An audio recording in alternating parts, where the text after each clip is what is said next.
Hello, everybody. Welcome to Nintendo Pow Block here on Boss Rush Games. I'm your host, the Lights Excited ADV. Joining me is the one, the only bossman himself, Mr. Corey Dirrig. Hello, good sir. Hello, happy weekend, happy Saturday, happy Tuesday to you listeners out there. Yes. Corey, we are literally 1 week before one of the biggest anticipated games drop. Redfall. That game have already been out by the time this episode came out. I know. It's already out for people who bought that big expansion for it. People are already really? It. Oh, yeah. Star Wars is out too. So. And that game is getting destroyed. I've heard nothing but good things, so I don't know where you're looking. It's me and Daniel was talking about it this past Friday. About the performance and everything. Like it's why don't you introduce Daniel and then we can talk about it for a second. And everybody, because he's here. It is his turn, as always. The one, the only, Daniel McGarr. Hello, good sir. Hey, what's going on? Really good. So nice to finally officially be here. Yes, he's here. I forgot I was here for a minute. We had an interesting Friday night, I shall say. And I may talk about that on Playing with Power. Trust me, it was very interesting. I do a straight 45 minutes just on our Friday. Yes. So I mentioned Star Wars Jedi Survivor came up this past week. I'm actually going to talk about my adventure getting that game because it got canceled from Best Buy along with my Zelda Switch. Don't go to Best Buy. Don't go to Best Buy. Oh, your everybody Zelda else Switch? went to Best Buy and got their stuff. So nobody goes to Best Buy. You go to Best Buy. You go to Best Buy for CDs, DVDs, and TVs. No, Stephanie went to Best Buy. She got her Zelda Switch. And other people got their stuff also. No, I could shake my white OLED Switch around in my son's diaper and get the same design. Oh, wow. It's about what it looks like.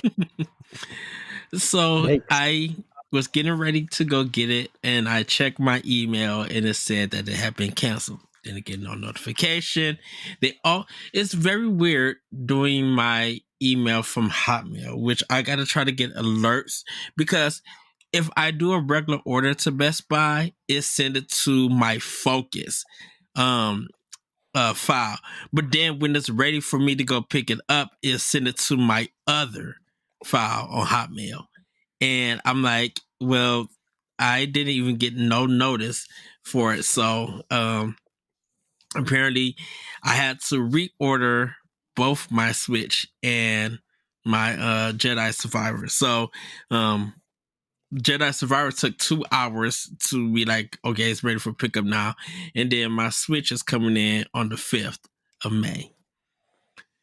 But I was just like, this is the second time this has happened to me where it got canceled. And because they said they can't process my payment. And then they be like, okay, we can't process your payment, so we're going to refund you the money. Wait, you was able to process it to take it out? What makes you guys not be able to say, here, it showed us paid, come and get it? It's so weird. So they're the worst. The worst. But I mean, it's very weird. It's very weird because earlier in the week, I got Trinity Trigger, the Day 1 edition from Best Buy, like with ease. And payment was processed with ease for me to go pick it up. So, probably much smaller crowd looking at Trinity Trigger, though. less scalpers looking to get that game. Well, I think the scalpers didn't know about it. Well, it's because the version that I got the Day 1 is the collector's edition, and it's regular price, just like it was like any other edition. Like it came with the game, a soundtrack, an art book, and it came in a really, really nice box and everything. So, Yeah, but I'll talk about that in Playing with Power. But that's kind of what I've been up to. Somehow, my weird weekend. Besides getting our truck and um working and stuff. Those adventures is all took place kind of on Friday with the Star Wars. But yeah, there's been reports that there's been performance issues with PlayStation 5, PC, and Series X. PC is getting they said they had 320 reviews on Steam alone. That's all been negative. EA put out a statement on their Twitter page saying that they know the performance problems, and so they're going to do something to fix it. And it's very weird because this game has kind of got great reviews, and it's I think 88 on Metacritic, and it just got destroyed. In fact, the HDR on PS5 is broken, so they got to try and fix that. So and me and Luke Lord, we was talking about it, and he was just yeah, he's been having problems with the performance mode because it's dropping under 60 at some points. So in order to really play the game, you have to put it in quality mode, which they don't tell you is when it's in quality mode. It goes into quality mode once you turn performance off. And that's where the game goes to 4K 30 frames per second instead of the 1440p 60 frames per second. And I'm wondering. Oh, go ahead, Corey. Sorry, I didn't mean to cut you off. I just wonder if this whole it just really feels like these consoles are still underpowered, even though they're so powerful, right? But we're still getting these everybody wants 60 frames a second. I don't think anybody really cares about 4K. I think if you can get it up to 1440p at 60 frames a second or higher, right? I think that's where people want. And I'm not including the Switch in this, although it would be nice if Nintendo would consider doing that on their next console. But with Xbox and PlayStation, right? Redfall is long. By the time this comes out, Redfall will be out on Tuesday for everybody, and it's not launching with a 60 frames a second mode at all. And people all over Twitter were calling for Xbox to just delay the game again until they can figure out that mode and figure it out and get it ready, because people want to play their games in a smooth fashion. And I know not every game needs to be 60 frames a second, right? We're looking at Zelda right now, and that'll probably run at 30 frames, right? 30 frames a second, probably somewhere between 900p and 1080p on the TV, and then 720p on the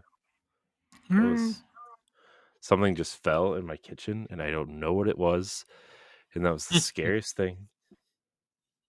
So I'm gonna have to go check on that in a second, and if I don't come back, it means I'm dead because there's a murder Resident in my Evil house. 4 is getting to you. Yeah. But yeah, I mean, I think I don't understand why these consoles can't be better about doing certain things. And yeah, I don't know. If they do another mid-generation half-step type console, they missed the entire point of these consoles, I think. Well, it's weird because I'll be right back. Okay. I think they could do 4K 60, but they need the art style of Hi-Fi Rush on Series X. I think anytime they're trying to push these realistic looking graphics, they're not going to hit the 4K 60. You know, I literally feel like they're just going to end up being at 30 and everything. I mean, if they could hit the 60, great, but then your resolution is going to suffer for it. So powerful systems or not, these games are not PC level to me, in a sense. you Well, know, neither are if the they. PC versions. So, but I think with the here's PC, here's the thing though.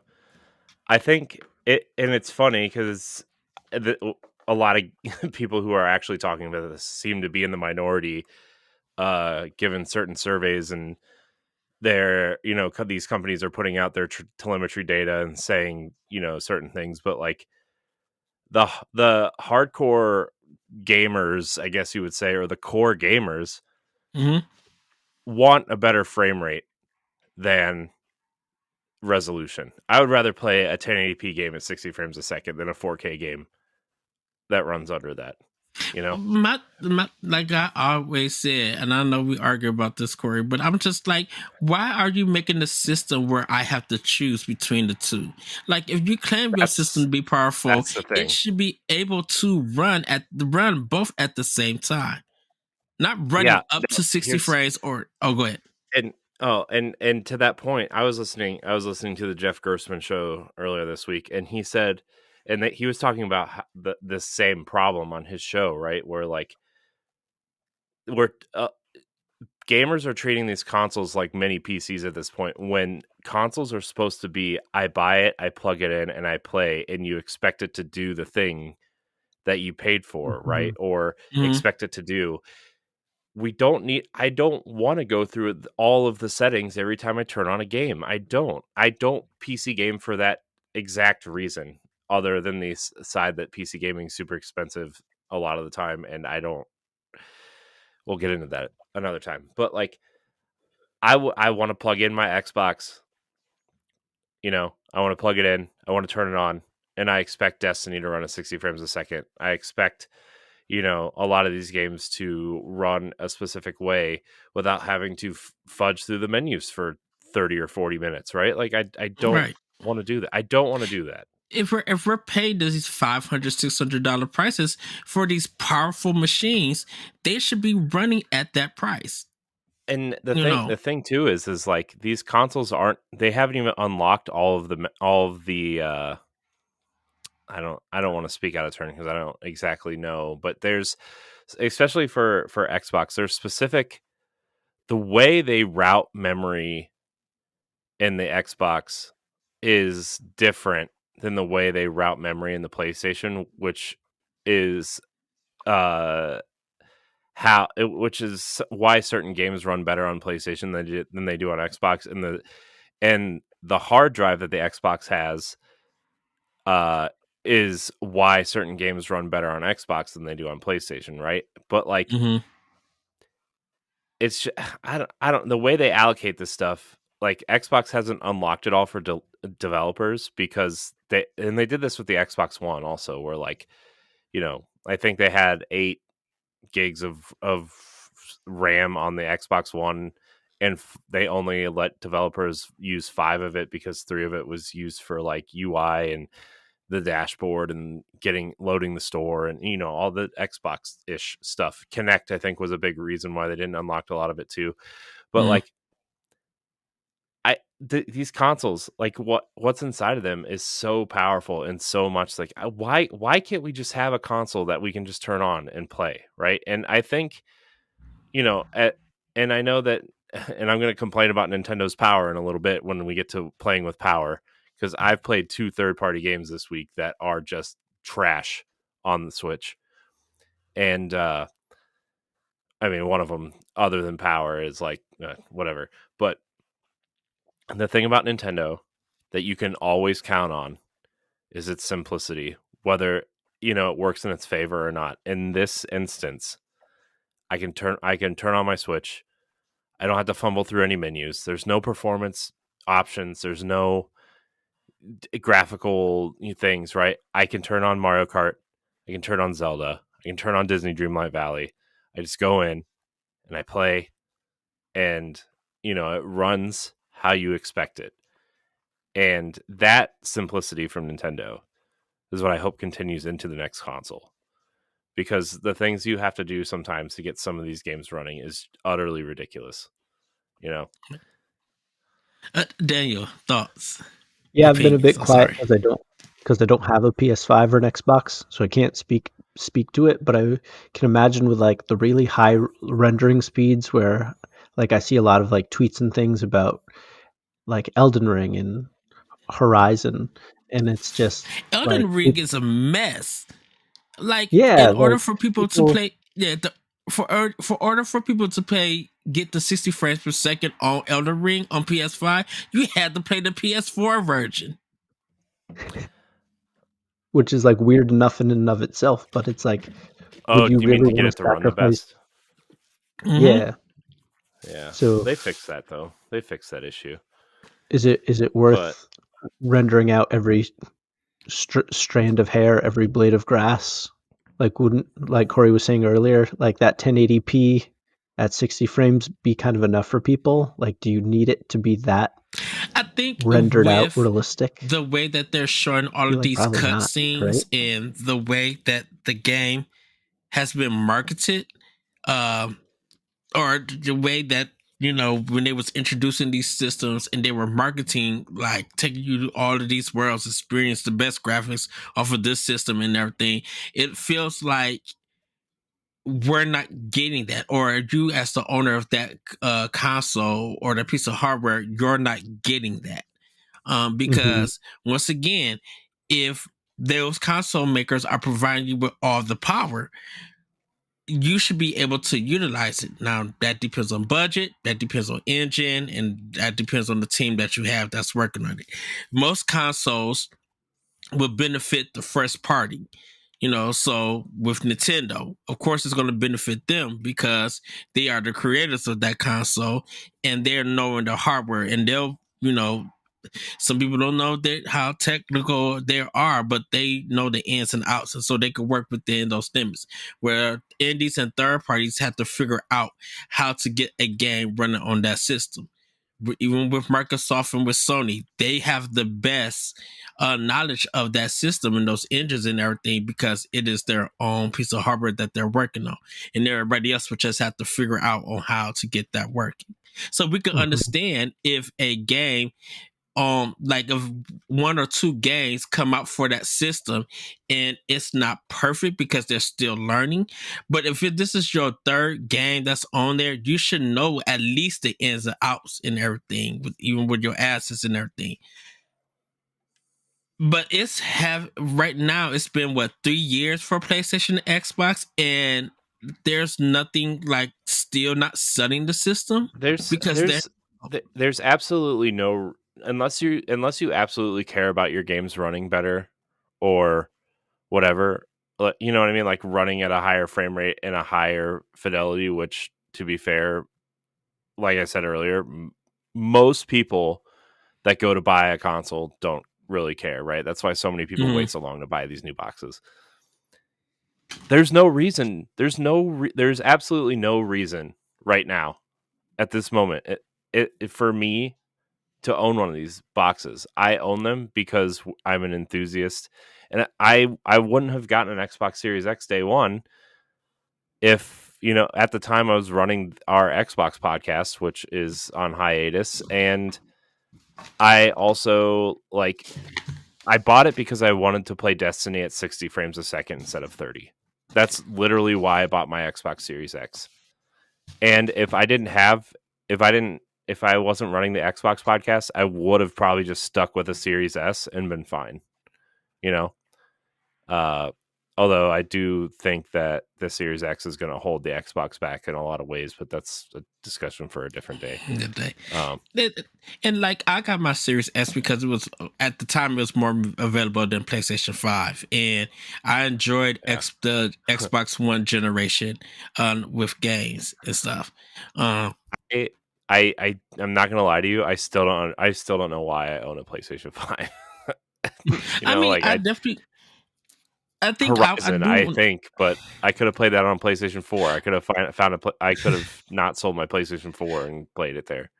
I want to get the PlayStation 5 because, as a gamer, content creator, whatever, I want to be fair and enjoy the experience of what Sony has to offer and everything. So, and I'm not trying to knock Sony or anything, but like, I'm not in a rush to get anything for it now. I do want to get it for Final Fantasy 16 because I do want to play that, but I still could wait for that when I know that Nintendo is already gonna bombard me with tons of games this whole like summer and everything. And I know with Series X that shoot, I have Redfall, I had Jedi Survival, and some of the past games, like I could catch up to beat some of those backlog games on it. So I'm not in a rush to get anything Sony related just right now.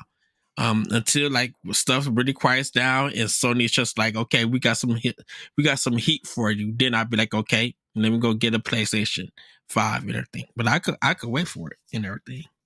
It's just I think with this Jedi Survivor upset with a lot of people. They're just like, we don't know how a game, definitely by Respawn, that it will come out being a mess like this. Definitely when you have something as amazing and top tier as Titanfall 2. But I'm like, you kind of got to think about it. I'm like, Respawn focus more on Apex Legends than they focus on Star Wars. Like, we didn't hear a peep of Jedi Survival Order until almost close to its release. Like, we weren't getting updates or anything about that game. And if we were, where did you find it at? Who was talking about it? Not many. Jedi Survivor? Really not many. Dude, people have been talking about that game for a year and a half. What are you talking about? That's what I'm saying. Where was, like, I don't know who was talking about it. I don't know if IGN was reporting on it, GameSpot, Game Rant, like Pure Xbox.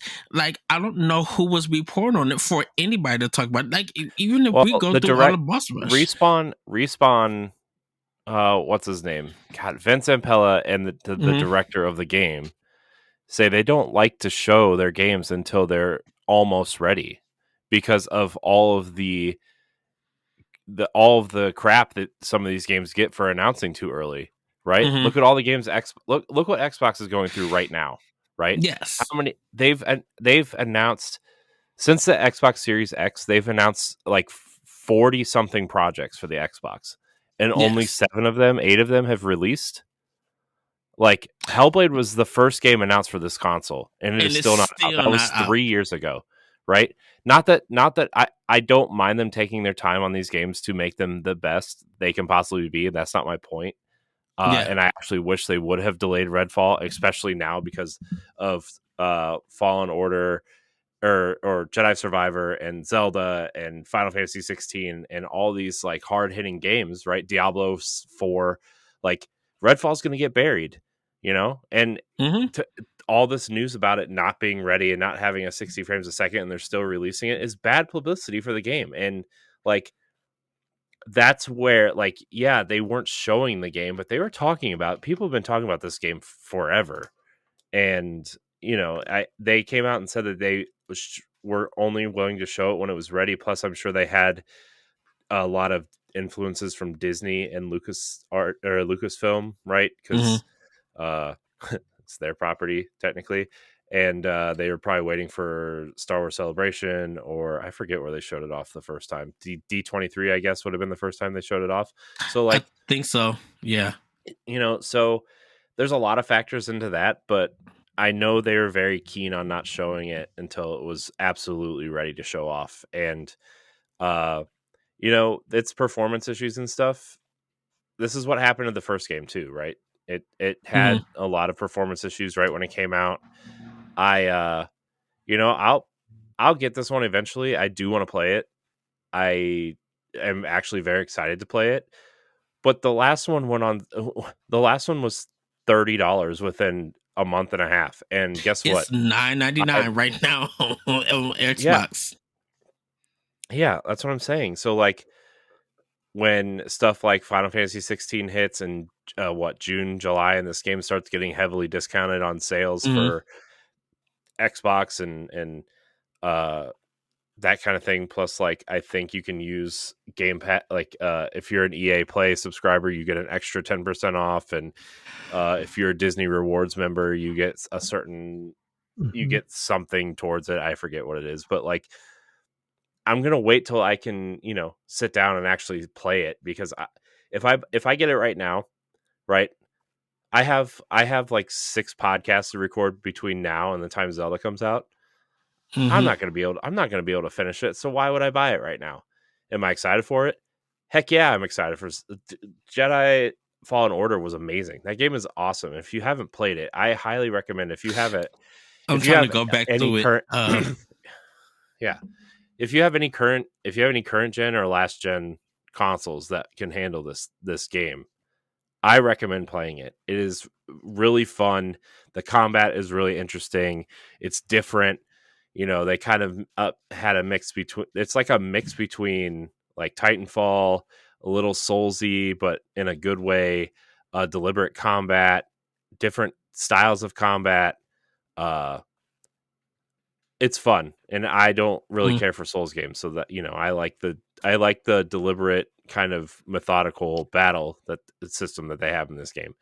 So yeah, I'm gonna play it, but like again, I'm gonna wait till it's on sale. I'm gonna wait till they fix the bugs and the performance issues, and that'll be that. But I expect that from every game. It's not just this game. This game's getting a bunch of crap for that side of it, especially on the PC, because it's a high profile Star Wars release, Well, I think oh, go ahead, Dave.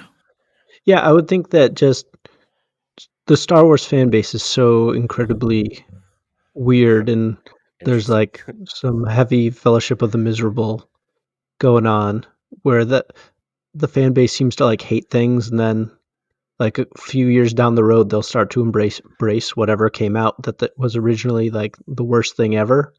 So I think that I have no rush to play it at the moment. I'd like to play them. I assume maybe it's a trilogy. Just they've already come out and kind of said that it was going to be. That just kind of stands to reason. But I would definitely like to give it a go. But I'm in no rush to get it either. Yeah, the PC version is just not to get it at all. And then before we get into move on from this, this is fun. It was. I think because of the reviews being so high and it getting like critical praise and everything, people didn't expect this game to be in this state when it released, especially when it's something from Respawn. I don't think they care about that it's from EA being the publisher, but they do care from Respawn, because Respawn has been put into a high expectation of quality and everything. So I think that's why it's getting kind of bombarded, like on Metacritic and on like Steam reviews and stuff like there. And people really can't say, I'm like, you really can't say much if they're talking about the performance and the tearing and stuff. And when that's a major problem, I'm not, and I don't want to say that it feels unplayable, but I'm like, if this is something that's going to be an issue till the game gets patched or these things get fixed, people are going to give up on this game. And they may Redfall, yeah, it can be 30 frames per second, but if Redfall is really good and the quality is there, that no one's having a problem and stuff, that's going to take over between whatever the next big game would be. And I'm not even counting Tears of the Kingdom and stuff. So any final words, you guys? Oh, good. Yeah, Scarlet and Violet had the same thing where you could walk through, like NPCs would be walking through your characters, like you just fall off the maps and stuff. So they patched that, and it seems that it either immediately killed your interest or you kind of fought through it. So yeah, but I think the difference though there is like, I think people unfortunately expect that from certain technological disadvantages of the Switch versus Microsoft and Sony out here touting that these consoles are like the end all be all consoles of like technology, and we can do all these things. And I have my thoughts on these consoles. I really like my Series X, don't get me wrong. I actually prefer to play a lot of things there.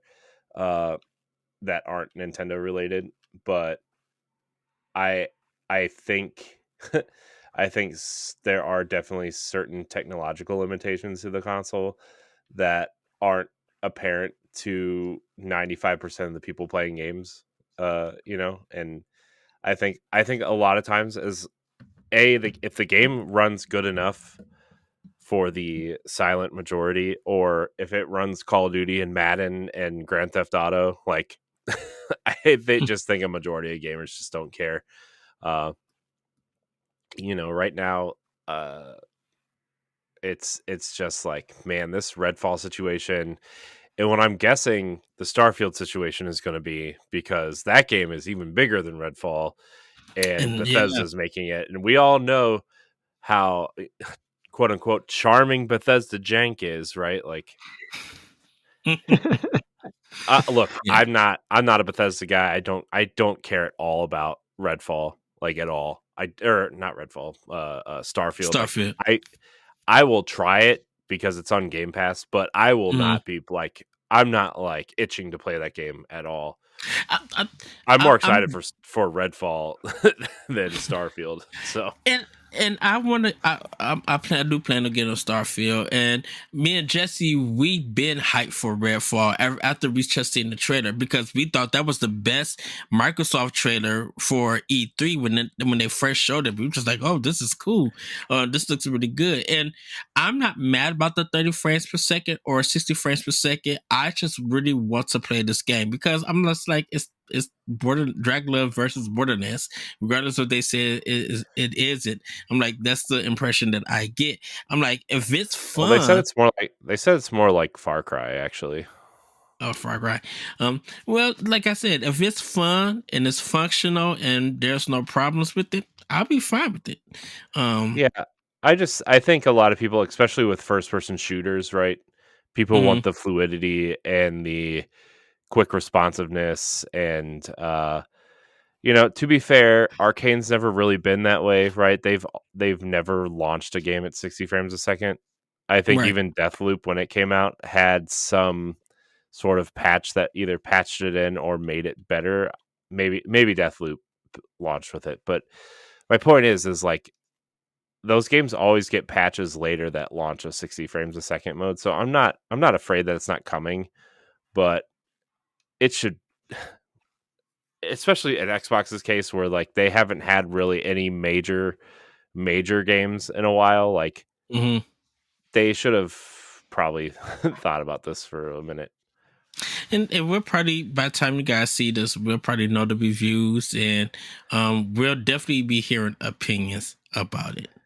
Yeah, I also think they were expecting the Activision Blizzard stuff to kind of go through already, and it, that's the big news this week, and I'm sure we'll get to it at some point on the show tonight. But I think they thought some of those games would be hitting Game Pass at some point within the next couple months also, and they're not. They're not, and that makes this kind of Band-Aid look like it's not covering the wound all the way either. So exactly. But I could talk about this stuff all day. I wish the Xbox podcast still existed, but we just don't have time for it. So well, everybody, anyways. it's time for Snacktendo, and I'm going to start the Snacktendo off because oh boy, I made a post about a new Mountain Dew that I tasted. It's Mountain Dew Summer Freeze, and it's blue. And it's supposed to be like those blue icy pops, the ones that you put in the refrigerator, they're freeze, and you take them out, you suck on it, and then like as you continue to eat it or bite it, some of the ices turn into the juice, and you can drink the juice at the end, or you could just drink them without even freezing them. It has a blue kind of, I won't say blue raspberry flavor. They call it America, or Summer Americana on the Mountain Dew. It's fine. It's good when you drink it cold.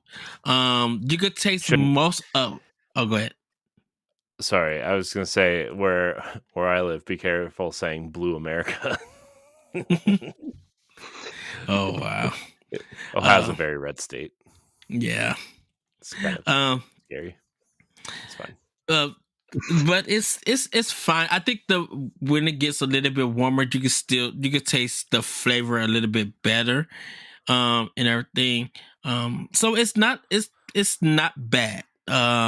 I say, like, if you have a taste to try it, you can.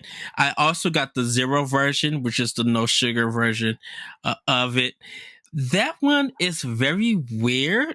And I think it's because the aftertaste hits different than the one with sugar.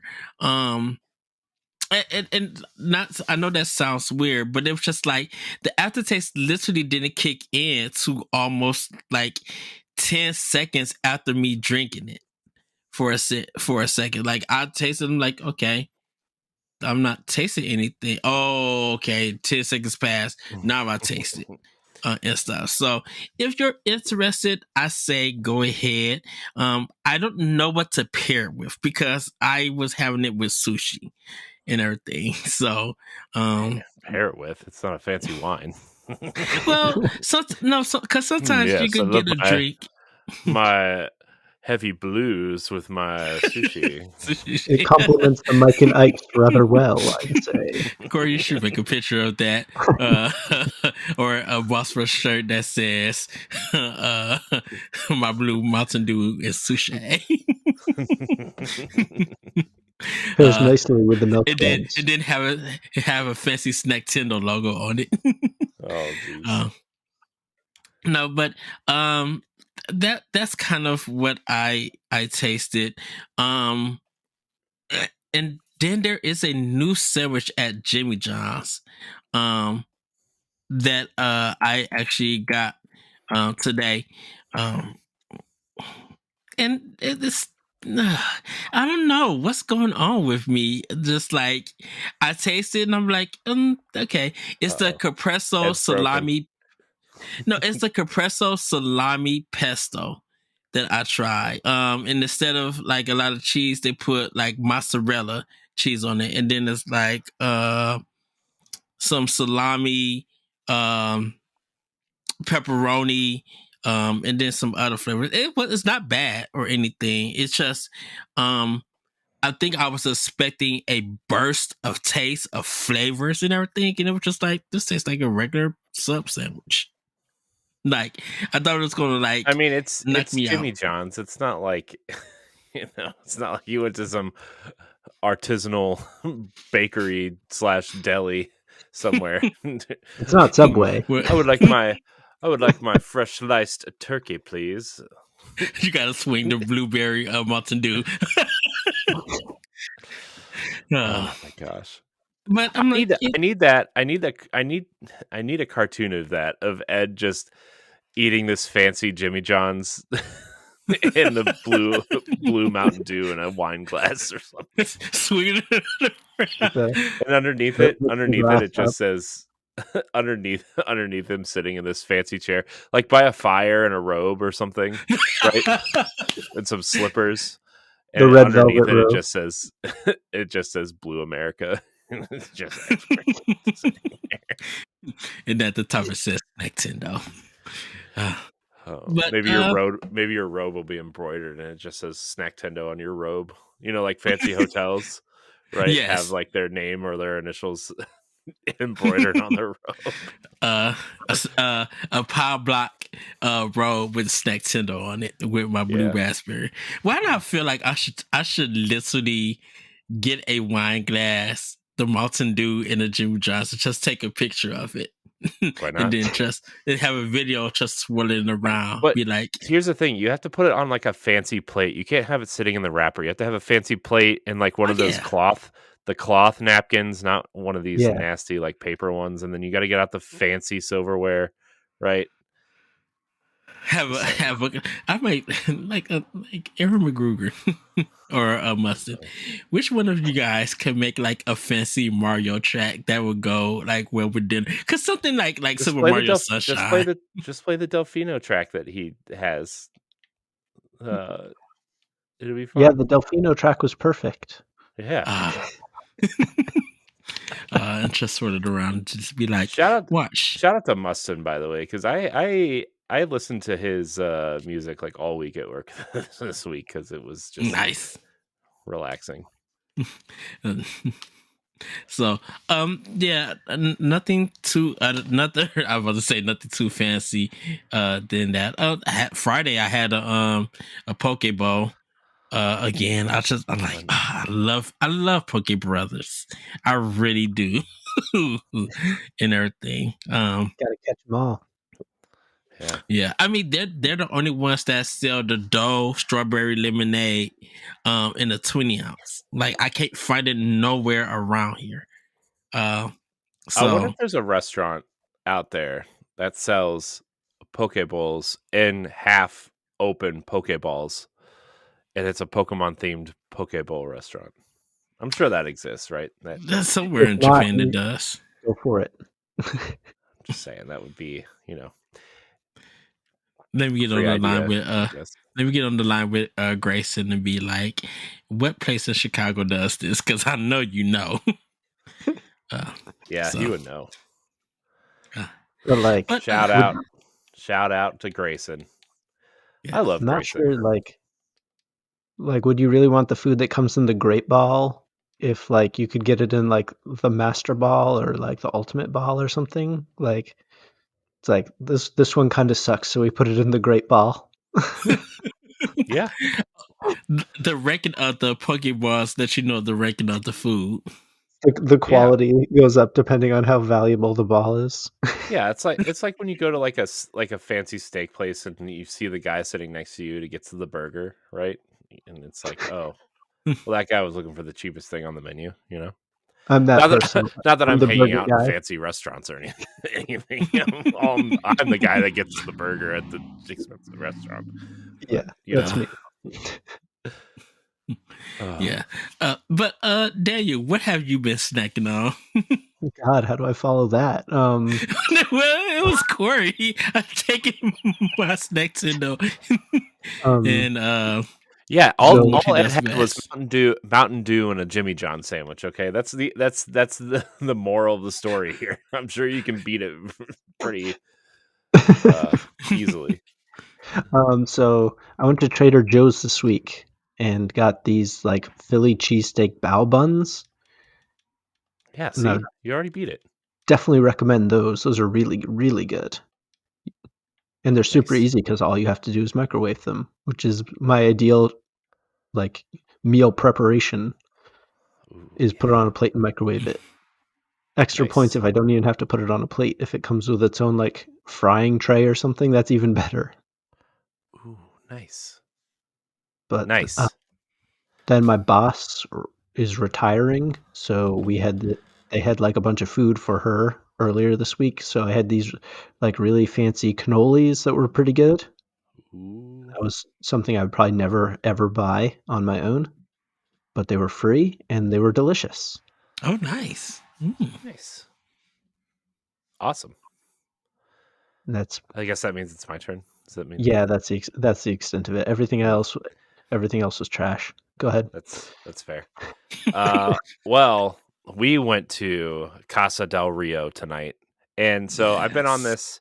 So, long story short, I guess by the time this comes out, I have been on a kind of like a strict kind of diet to try to shed a few pounds, we'll say, and by a few, I mean probably like a whole person. And Saturday nights is the only my dinner on Saturdays is the chosen time of this is when I can eat whatever I want between dinner time and like my kids' bedtime. I can eat whatever I want, right? So we went to Casa del Rio.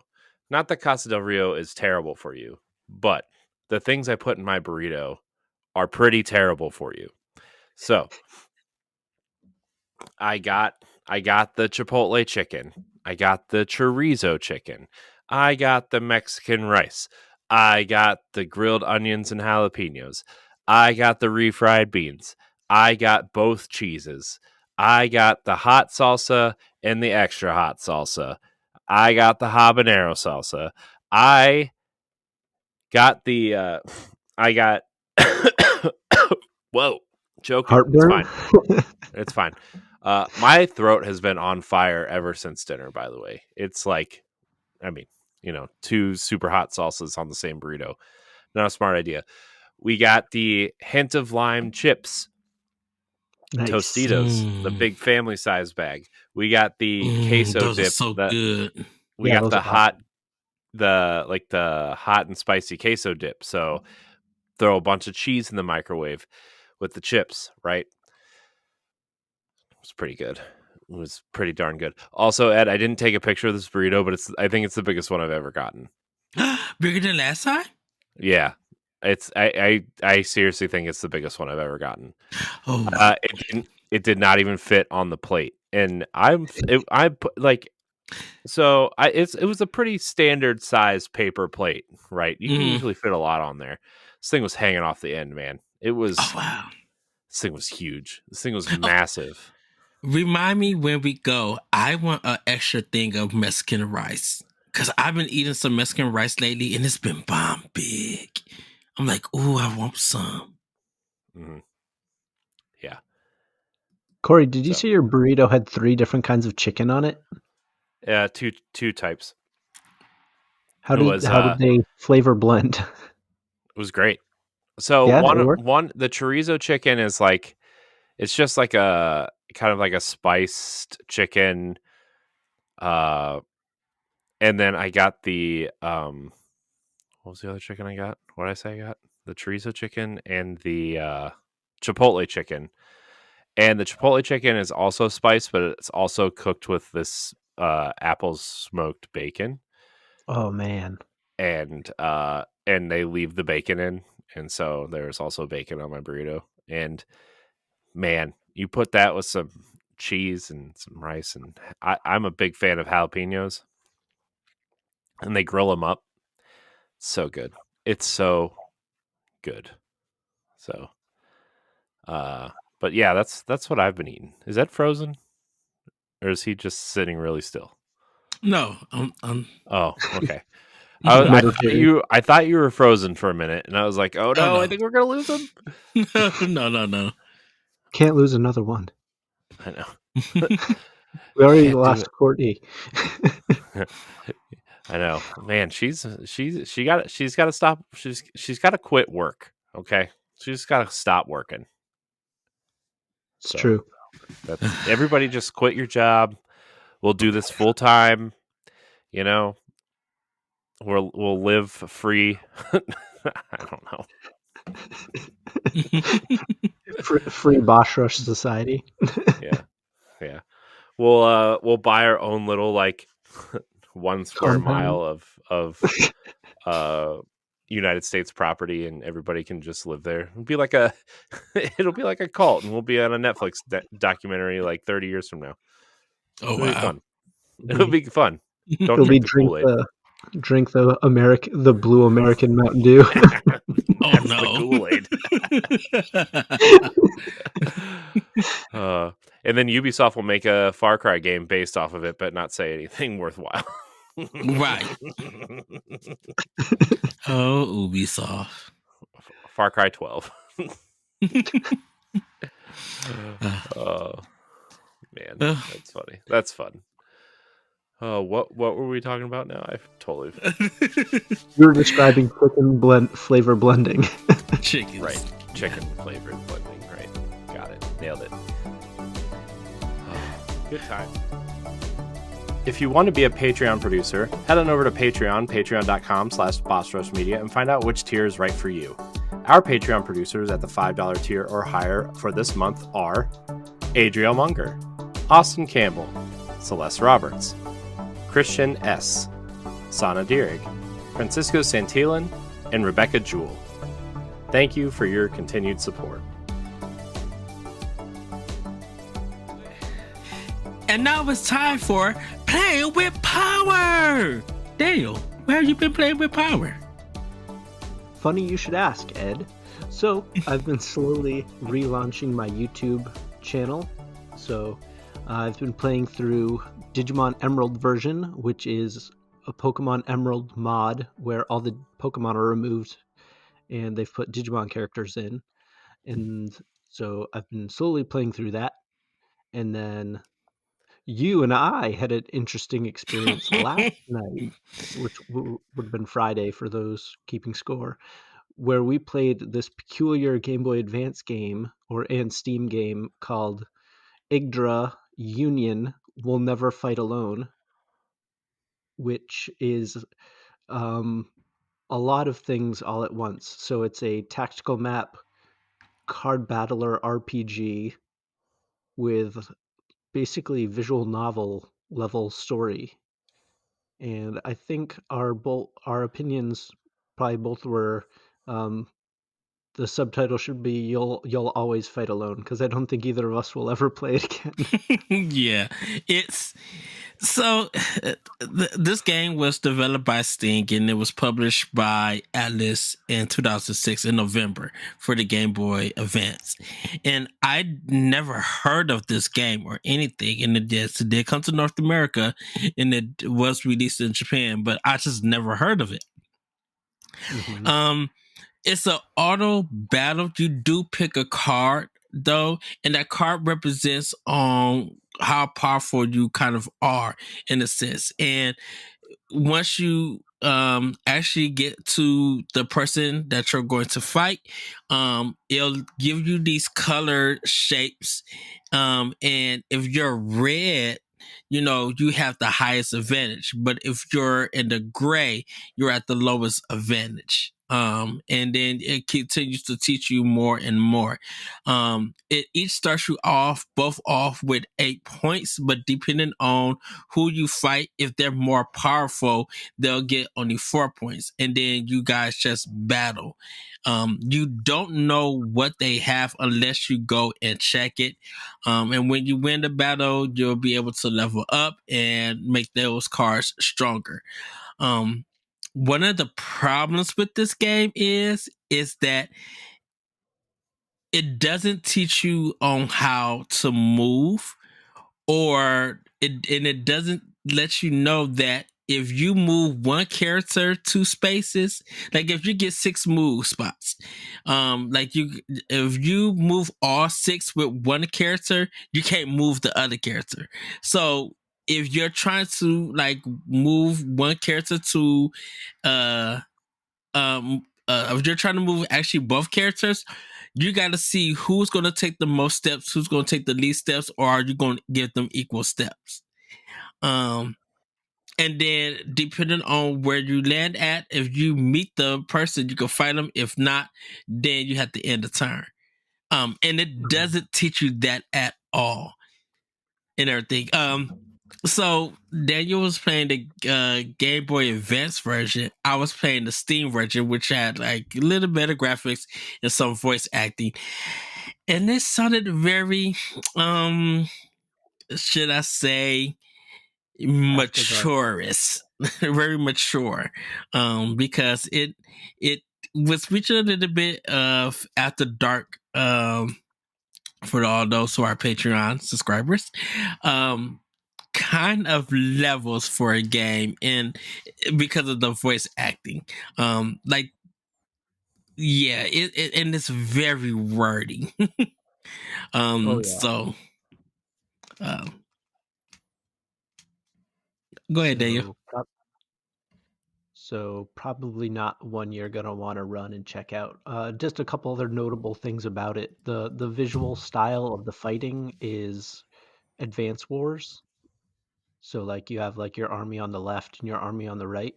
And then but unlike Advance Wars where you get like one attack, it's fight to the death. So if you start a fight, you're losing your entire army if you don't win. And then there's a bunch of very confusing like UI controls that and like it's almost like functions like a gotcha like mobile app game where there's like so many like stat padding things that are happening that you have very little control over that I assume you probably get control over later in the game if anyone's made it that far, but very very bizarre.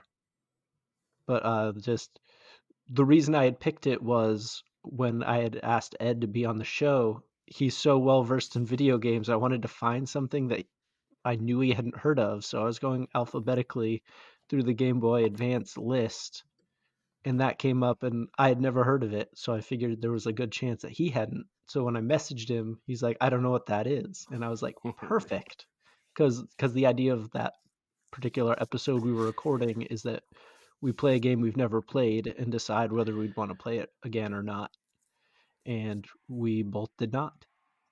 Episode spoiler, I guess. Nice.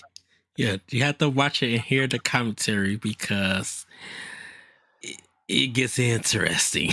Let's just say. Yeah, it gets weird quick. Sounds great. It was not. So I had played Soul Blazer last week as part of the same series, and that was actually fun. Yeah, and I played Soul Blazer before. So speaking of Soul Blazer, I actually I knew that game from somewhere, and I don't remember if I remembered while we were recording last week or not. But Game Informer did a super replay on Soul Blazer, and that's where I remember seeing it for the first time. So not that that's relevant to anybody whatsoever, but it holds up pretty well. Like graphically, it looks pretty good for a Super Nintendo game. Yeah, and that's where I played it at, was on Super Nintendo. Yeah, and it looks like I don't know, the rain effects. There's a lot of rain effects in that game too that look pretty good, and I don't know. I think it looks too. Yeah, and the rendering of when you walk in a building, the roof will disappear. Mm-hmm. It's really good for something that came out in '92. Yeah, when I was 1 year old. Ouch. You're too young to be on this podcast. Sorry, guys. Thanks for having me. No. Well, is that all, Daniel? I continue my Breath of the Wild playthrough. I finally decided to continue with the story, so I just ended up with the Zoras. Yay! Nice. And those environments are very cool. Yeah, I love the color palettes of it, and the old stonework and stuff. Very, very cool. Yeah, but I will super cool. Keep going into Breath of stuff. So you guys go. Yes. Well, Corey, what have you been playing with Power? All right, here we go. I'm about to get real salty. Okay, so pull out your chips. So I played. I bit the bullet, and I was really, really excited for this game, and I'm very upset that I bought the most expensive version of it. Very upset. Disney Speedstorm. Oh my gosh, dude, this game is just. First of all, it runs like trash on the Switch. Okay. Complete and utter trash. It runs at like every half second. It'll run at 60 frames and then dip into the teens and then go back up to 30 or 40. And at one point, I didn't even know we were racing because it literally froze in the middle of a race. And then all of a sudden, I was 100 meters ahead. Right, it runs like trash on the Switch. Do not buy, if you have any interest in this game, play it on something else. It's terrible. And in handheld mode, the graphics are bad. On the TV, they look even worse. And I was looking at the Xbox and PlayStation and PC versions of this game, and it looks exponentially better. It runs exponentially better. So with that said, when this game ran like it was supposed to, the racing is actually pretty decent. I would say the actual racing mechanics of the game are pretty decent, right? It's a Mario Kart kind of clone, right? You have your speed boosts and your jumps and your items that you throw. The twist on this, though, is that each character has their own quote-unquote special move, similar to Double Dash, where you don't pick it up from a box, but you fill up this meter, and then a chime will pop up and a notification above your racer says your special move is ready. and you can pop that special move around other characters, and it'll slow them down or knock them over or stop them, or it'll do something, right? The thing is that not all the characters are unlocked at the beginning. There is a very lengthy tutorial mode that you must complete before you unlock any of the other modes in the game. There's an RPG mechanic to this game where you're leveling up your racers to unlock different special moves for your characters. Mm-hmm. But also, they want you to unlock other characters for specific things in the game. So, and once you unlock a character, those characters are unlocked at level 1. So you must restart everything at level 1. Also, you have to unlock parts for your carts to make them run better, increase performance, acceleration, whatever, those types of things. Also, you have these things, I forget what it's called. It's like a pit crew. So you can unlock specific characters to also give you bonuses while you race. Chip and Dale, old, Silly Symphonies characters, those types of things. Sounds good on paper, right? Wrong. Because all of these things are unlocked via loot boxes. And you never know what you're going to get. And also, for your pit crew, you think any character with like specific boosts would be great for any character, right? Wrong. You could only use specific pit crew characters on specific racers. Are you serious? You could be racing as Mickey Mouse and unlock, Chip and Dale or Gus Goose or something, and those pit crew characters are only good for Donald Duck. Granted, Donald Duck is the second character you unlock, right? And if you buy one of the Founders Passes, you get a token to unlock a third character right away. I unlocked Belle. Belle's a pretty great character to use. But at the end of the day, this game has too many pay-to-win. Right now, it feels like it has a lot of pay-to-win mechanics, and it also and loot boxes and not having all the characters available at launch. Granted, I understand like when you have special events, like the reason why I wanted to play a lot of it this weekend was because Figment is the special event character this weekend, and Figment is my favorite Disney character of all time. For those who don't know, he is the unofficial mascot of Epcot at Disney World. He's a little purple dragon. Look him up. He's either adorable or super scary looking in a non-threatening way. So whatever. Just don't look up the old animatronic versions of Figment. You'll be fine. Seth Rogen's making a Figment movie, by the way. Shout out. But at the end of the day, it's like I was so mad at this game, and maybe later down the road, similar to Disney Dreamlight Valley, right? They'll go in and they'll adjust some mechanics. They'll fix some pricing things. They'll fix some of the balancing issues.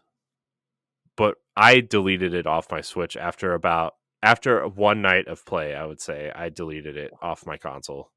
So because Corey, I just was not. So Corey, Nintendo Life, they gave a conclusion. Disney Speedstorm delivers solid cart action with fantastic handling and clearly spends a lot of care and attention on its characters and courses. Its performance on Switch lets it down, though, especially on handheld where it's a blurry, stuttery mess, and those not interested in the live service setup will struggle to get along with it. The joys they have for its handling is brilliant, on a par with Sumo's Sonic Racers. Each character is well designed and feels unique. Brilliant mix of well-known and more obscure IPs. Soundtrack is fantastically outlandish. Soundtrack is awesome. The first season's content bodes well for future editions. The cons, though, are frequently fails to hit a steady 30 frames per second. Handheld is so blurry it's a shambles. Local split screen is 2-player only and heavy on live service, which is not everyone likes. And then they give it a 6 out of 10. So pretty much everything you just said was in their review for it. Yeah. Yeah, and there's a battle pass too. If you buy the Founders Edition, you get the first battle pass for free, which is like, it's the first battle pass is Monsters Inc. So you unlock, uh, car parts and pit crew helpers and racing suits for Sully and Mike Wazowski. Uh, like I said, this is a great idea for this. Like, the idea is there, right? Mm. But there's too many things butting heads with itself, and the Switch version just runs like trash. I wish I would have bought it on a different console, and maybe I would have a different opinion of it. But yeah, I mean, the levels, like the actual act of racing is super fun. The levels are well designed. There's a lot of care into the levels, right? Like the tracks are actually pretty cool. The Pirates of the Caribbean level is super awesome. It's Port Royal, right? And then like it adds this weird Tony Hawk grinding mechanic, actually, where like there's these rails that if you drive on them, you get like speed boosts and you can jump off the end of it and do a trick, and like gives you an extra speed boost. The drifting feels good, right? But like at the end of the day, there's too many paying mechanics, whether it's pay to win or not, right? That just hinder, I think, it really hinders the experience. And I actually think Nintendo, this is actually what I thought Nintendo might do with the next Mario Kart, was like, it's going to be a live service game. You kind of go in, right? I thought maybe you could go in and like, okay, well, maybe all the characters are unlocked, but the battle passes have specific skins. It's kind of what they're doing with Mario Kart Tour, I think, actually. And you could have racing suit Peach. You could have a bunch of different styles of characters, right? Like there's 5 Marios in Mario Kart 8, right? You could have that all in some sort of battle pass or something, right? Where you unlock a Tanuki suit for Mario, or Cape Mario, or whatever, right? But I think Nintendo is going to actually look at this and say, this isn't working for Disney. How is it going to work for us? And we all know Nintendo's kind of entering their Disney phase right now with everything. Especially like the movie and stuff. So I kind of want to watch the first announcement of this game on the Nintendo Direct, and then just see how it is now that the game is released. Because like I kind of feel like that what they showed in the Nintendo Direct is different, way different than what's being described and what people have played. Yeah. And so, yeah, I mean, it's like, it's fun, it's cool, it's an interesting game, I will say that. And like I said, maybe in a couple months, or a couple weeks or a month or whatever, maybe by the time season 2 rolls around, they'll adjust some of these things. But right now, the mechanics are just, the paying mechanics are broken, and the Switch version does not run great. And I think a lot of people with a kid-friendly company like Disney, I think a lot of people are actually going to be, they're either going to go in and be really disappointed when they purchase this, or their kids are not going to understand that you can't just like, oh, I want to be Belle, I want to be Minnie, I want to be these Beast, or Mulan, I want to be one of these characters, but you can't be these characters because you have to unlock them in these very obscure kind of ways. Now, people, if this is the only game somebody is going to play for a while, then yeah, they're going to have all these characters unlocked in a couple weeks, maybe a month, I don't know, but like maybe sooner than that. I don't know how hardcore of a Disney Speedstorm fan somebody's going to be, but like for someone just who wants a casual kart racer to play with their friends or their family when they come over for holidays, or their kids or something, this is not it. This is not going to be that. So, and we got the Lego 2K game coming soon, and if that looks make that Disney Speedstorm look bad, that's going to yeah. And I think we'll probably wait for sales for it though. But go ahead, Corey. Well, I mean, it's technically sometime this summer. It's going to be free to play, so that's something, I guess.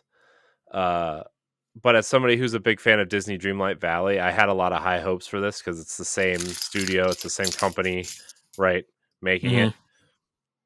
And Disney Dreamlight Valley doesn't have any of this pay to win stuff, right? They have their kind of event pass that they give you for free, and you can grind it all out, or you can pay for levels, or but there's no like, everything that you pay for in that game is cosmetic, right? You can buy outfits, you can buy, you can change the look of your house, right, with the outside of it by purchasing something, and it's all cosmetic, and it's great, and that's how Disney Speedstorm should work, right?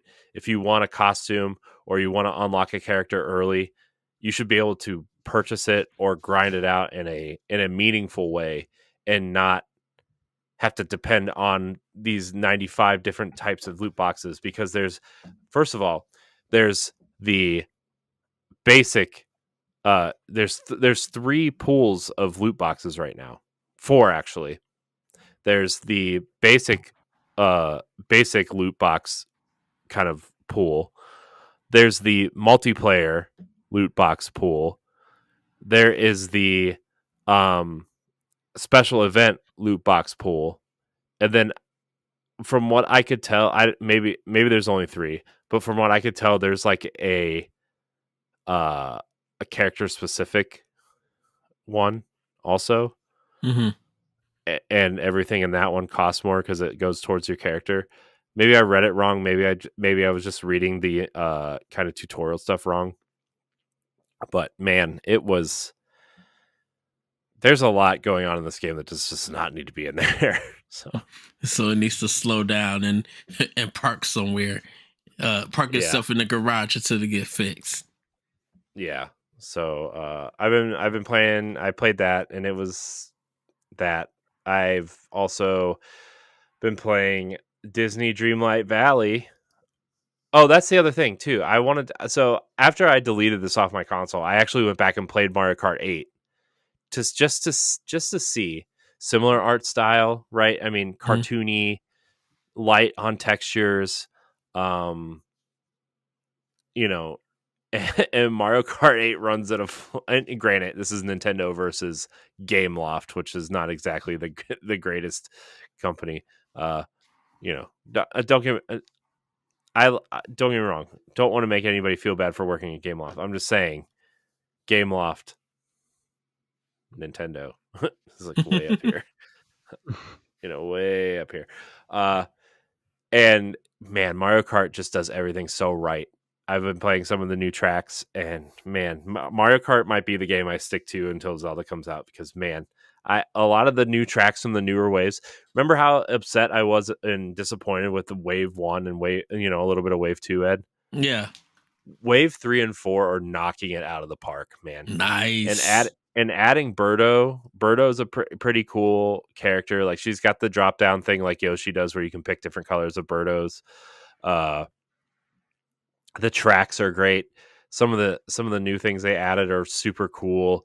I was really having a blast playing Mario Kart 8 the other day by myself. Granted, nice. 50cc on new tracks, but hey, I'll take it. The thing I like too about some of the Mario Kart Tour tracks, which I was actually giving it crap for when the first couple waves launched, they switch directions, right? So you're not going in just like one big predictable loop, right? A lot of them are set in cities, and so like lap 1 will be you're going this way. Lap 2, instead of a left when you go through the the overhead whatever, you're going to go right here. Or the third lap, this ramp came up out of the ground, and now you're going to go up over this building and sail over the building, right? And like there's just a lot of cool, interesting things that they're doing.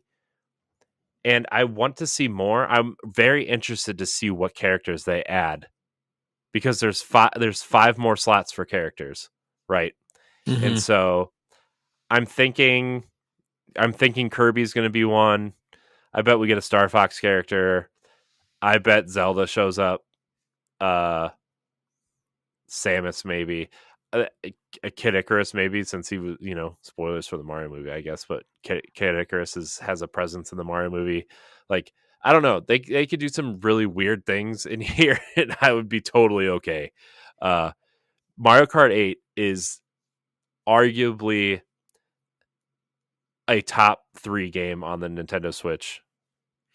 It's fantastic. It may be the number one card game of all time. I know, and I know a lot of people are going to argue. I think a lot of non-Nintendo people argue that Crash Team Racing is also up there as like a top tier kart racer, and I actually kind of agree with them. I really liked Crash Team Racing when they brought it to Xbox and PlayStation, and that was super fun.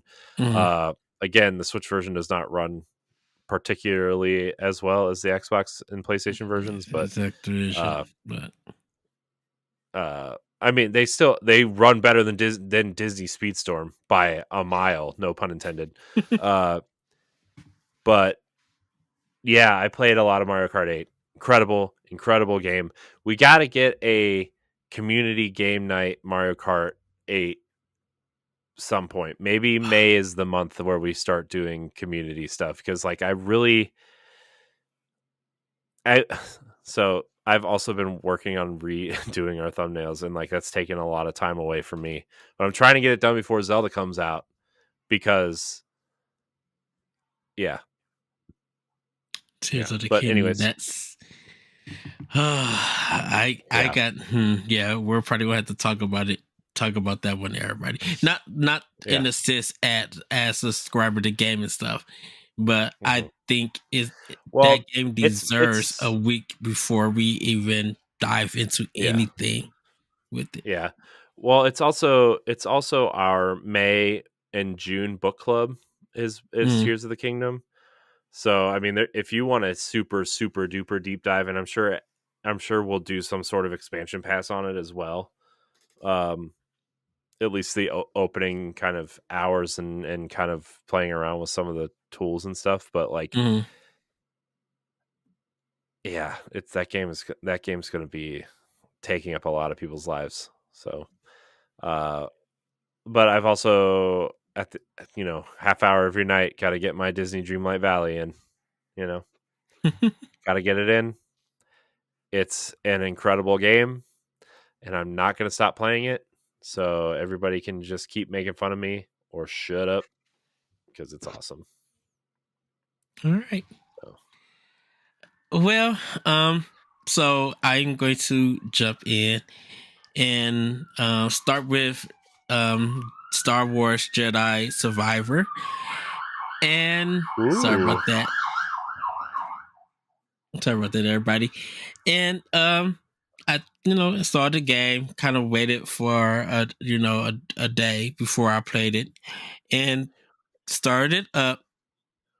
They're showing scenes from the first game. I'm like, okay, cool. And then the game actually starts, and it starts off in the cutscene. I get to a point that the game is still in the cutscene and it crashed. And I'm like, super fun. Exactly. That's what, like, well, it crashed in the cutscene. I only have been in the game for 15 minutes.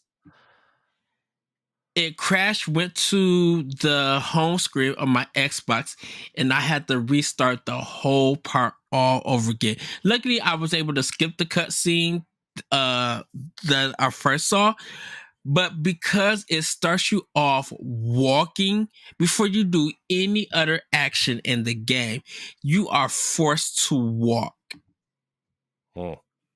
And I had to get back to where I was at with the cutscene, and luckily it didn't crash. And I'm like, oh, this is about to be a mess of a funny time. I'm like, if you crash 15 minutes into a game and it's only a cutscene, that's not going to look right at all. Yeah. And I'm just like, great. So is it any good? It's besides that. I will say the combat is better than the first one. The flow and the feel of it is better than the first one. So I will say that it is a little bit better. But there is more I need to play. I don't like the fact that sometimes you sometimes need something that to give you directions, kind of highlight. Um, but you can easily get lost in this game. So I'm just like, oh, it's about to do the Uncharted nonsense. But it's going. I need to play more because I'm still in the beginning of the game, and I haven't like did any one-on-one battles and stuff. But it is fun from what I played. I am playing it on this default mode with the performance and everything because I want to see if the frame rate drops, if there's any tears or anything. I just encountered the crash, and so I'm going to be playing that for a while. I don't know anyone else on the Boss Rush team is playing it at this time, but I'm going to be playing that in Redfall on Series X, and hopefully I can get a review for both games out and everything. For Switch, though, I've been playing Haku the Robot. This is like a Metroidvania that I had for a while. And I put it down just because I started playing some other stuff. And right now, I'm kind of close to the end, but I gotta search the whole map because I gotta find two other like computer items that will help me enter to the final battle, and everything. It is fun. It's around probably 8 to 10 hours and everything. For an indie game, that's not bad. But I just it's a good game. You know, it's one of those games that you really got to stick with, and kind of force yourself to make progress and stuff because it really doesn't give you a map, and it really doesn't tell you where you need to go next. You just literally end up just following the stuff. Like there are some things that I could have got earlier in the game and didn't realize it until way later on that I got it. I got a certain item because it just doesn't tell you. Played a little bit more Xenoblade Chronicles 3. I did get the expansion pass, so I got all 4 waves, but I have not started it just yet. I did get Trinity Trigger, and I kind of want to show you guys. This is the box of it. What is Trinity Trigger? I don't really know what it is. So it's from the makers of, or one of the creators, Secret of Mana.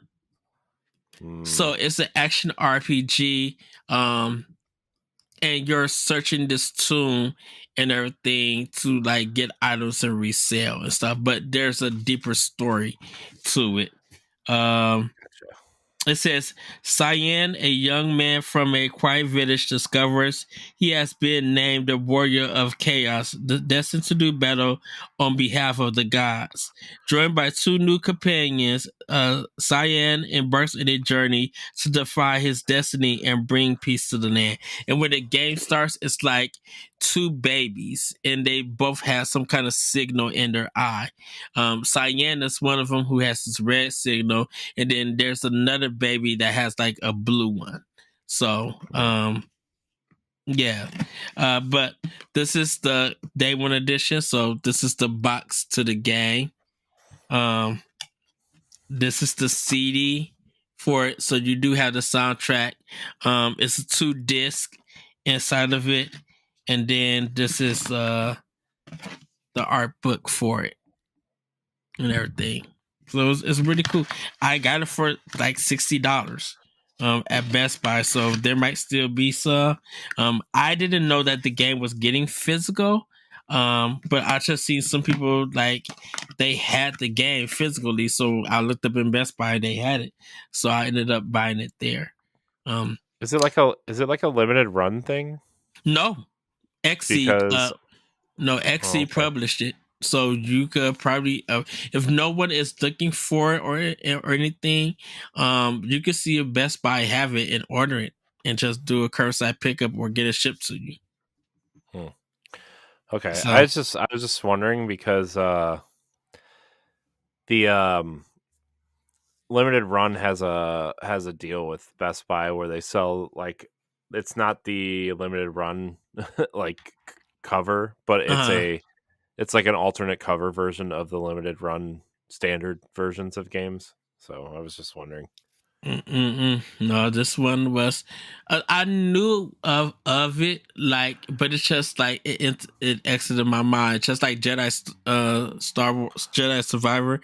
Like it came up, it got mentioned, but then just like no previews and no one talked about it till the game actually came out.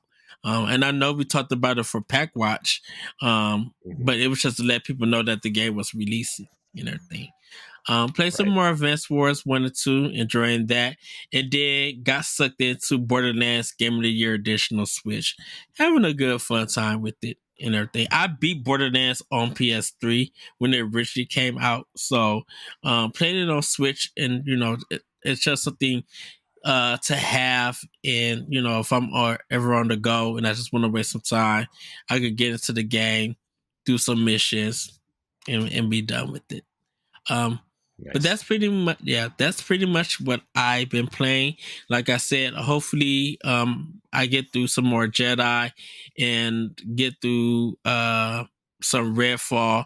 And I am going to be talking about Xenoblade Chronicles 3 with the Wave 4 DLC. So I could be able to talk a little bit more about it. And then, yeah, I'm ready for Tears of the Kingdom. So I actually might just pop in Breath of the Wild just to run around and play a little bit of it and get just myself familiar with that game again. And like I said, everybody, if you want to know, sorry about that. See all the trailers that came out for Tears of the Kingdom. I have an article on bosswitch.net called The Road to Release, The Legend of Zelda Tears of the Kingdom.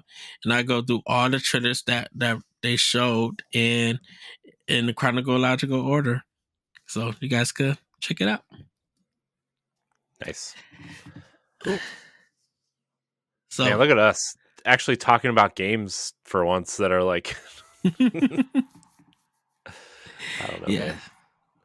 So everybody, it's time for Family News. Corey, take it away. Oh boy, hold on. Let me open the doc because I was actually playing with. Okay, so Family News. So according to the CMA, Nintendo Switch is not technically capable of running Call of Duty games. So. Man, for anybody wondering, we kind of hit on it at the top of the show, but the CMA, the European organization, body of kind of controlling companies purchasing, they put a kibosh on this Activision acquisition from Microsoft, right? So that's kind of where the story is coming from. I know Microsoft and Activision are already appealing it. So in the UK, the Competition and Markets Authority has blocked the Microsoft acquisition of Activision Blizzard on Thursday. The reasoning has been weird because one of the reasons that it was blocked was due to the, quote, fast-growing cloud gaming market. What's even weirder is that they included the Nintendo Switch in their report, saying it is, quote, not technically capable of running Call of Duty games. They stated in the report filing, Nintendo does not currently offer Call of Duty, and we have seen no evidence to suggest that its consoles would be technically capable of running a version of Call of Duty that is similar to those on Xbox and PlayStation in terms of quality and gameplay and content.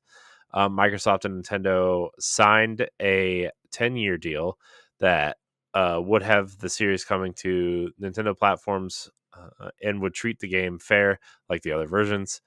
So what do we think of this? I mean, here's the thing, guys. I get that Nintendo's online service is not exactly great. I get that it is technically inferior to these consoles, but I would argue that there are plenty of multiplayer games on here on the Nintendo Switch that function relatively well. I'm going to point to Splatoon and Mario Kart. The way Nintendo kind of implements their online stuff, whatever. But Fortnite is the big one I also point to that runs well on the Switch. Also, if you're talking just single player style experiences, I played through Doom, Wolfenstein 2, and Wolfenstein Youngblood on the Nintendo Switch. And guess what? Those games run perfectly fine. Are you going to have a competitive advantage by running on the Switch? No. But you also don't have a competitive advantage in Fortnite. And guess what? There are millions of kids and players on the Switch that think it runs just fine and have a lot of fun time doing it. I'm actually going to play some Fortnite with my nephews tomorrow. And guess which version one of them will be playing? The Switch version. And guess what? We got Victory Royale with him playing on the Switch version, and we won, and he stayed alive. So, I kind of point at those things, saying, and if you're talking just general Call of Duty, right, like, without Warzone or something like that, if you're just talking like Team Deathmatch and whatever else they offer, I don't know because I haven't played Call of Duty in probably, I would say the last time I played it was Black Ops 3 with Jesse, I think. So I don't know what, 6 months ago. I don't know. They put those games out so often that like I think a version of that would be just fine. If you're playing with other Switch players. Also, I would point to Call of Duty Mobile as being a pretty big component of the Call of Duty ecosystem, and maybe you put that some sort of version of that on the Switch as well. I wouldn't put it past Activision to do something like that. So that's my 2 cents. I'll leave it to you guys. I don't think. Oh, go ahead. Oh, I was going to say I was actually going to pass it to you, Daniel, first, because I'm sure Ed has opinions, and I want to make sure you don't get run over. I'm not a huge Call of Duty fan. I think probably the last time I played Call of Duty was the Wii version of all things. But I don't really think of Call of Duty when I think of the Nintendo Switch. So probably not really chomping at the bit to play Call of Duty on the Switch, but seems like it wouldn't be that hard to get those games working on Switch to me, who has no background in software development at all. But file save as .switch. Yeah. That's how it goes, right? Is that how it goes? I don't know. Yes. No, I don't know. Sounds right. But it's interesting that they're saying it's not technically capable. That's such specific wording. Yeah. It kind of makes me wonder what that exactly equates to. Is it the Jedi Survivor thing Ed's dealing with, or is it systematic where it won't even boot? Like, how not capable is it? Yeah. And like what part of it isn't capable? Because it doesn't seem like it's that fancy compared to other things trying to port in. Yeah, I don't understand. I mean, I get that, but like you could point to 1,000 other games, right? Like you said on the Switch, and say, "Oh, it's not as technical as There's indie games that run worse on Switch than they do on the other platforms, and guess what? People still buy them. So I don't know. And I get Call of Duty is a different beast. I'm not trying to say that it's not, and I bet 99 out of 100 people who have other consoles would not even consider buying Call of Duty on the Switch. But that one person out of 100 might be okay. It's like the Disney Speedstorm thing I said earlier, right? Or like the Jedi Survivor stuff we were talking about or earlier.